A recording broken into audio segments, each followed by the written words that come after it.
Welcome to our channel. Today we how to backup BitLocker recovery keys safely, complete guide step by step clearly. To begin, understand what BitLocker is and why recovery keys are important.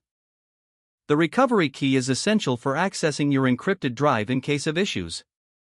First, check if BitLocker is enabled on your system.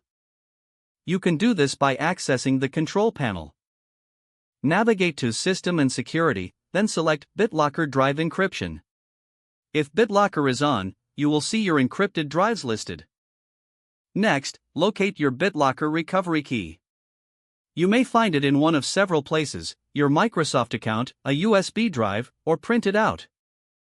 If it's not readily accessible, follow the prompts to retrieve it. To save the recovery key securely, consider multiple storage options. You can save it to a USB flash drive as a secure method. Alternatively, write down the key and store it in a safe place. Using a password manager is another great option for storing sensitive information like recovery keys. You can also store the key in a secure cloud storage service with strong encryption. To do this, ensure you have set up two-factor authentication for added security. If you choose to use your Microsoft account, log in and follow the prompts to back up the key online. Be vigilant about keeping track of where you store your recovery key. Avoid keeping it on the same device as the encrypted drive. Always remember to check back periodically and ensure the backup is intact. In case of a drive failure, having the recovery key safely backed up will save you time and headaches.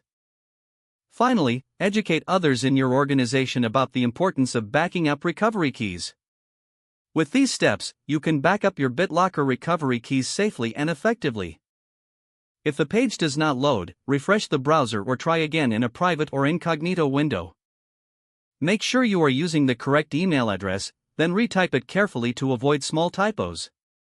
If your password is not accepted, use the reset option and create a new strong password you can remember.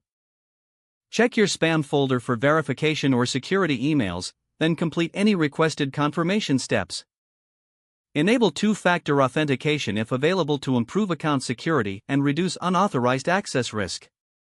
After signing in, review your profile details so your contact information and settings are accurate and current. If you see an error message, note it down and try again after restarting your device and internet connection.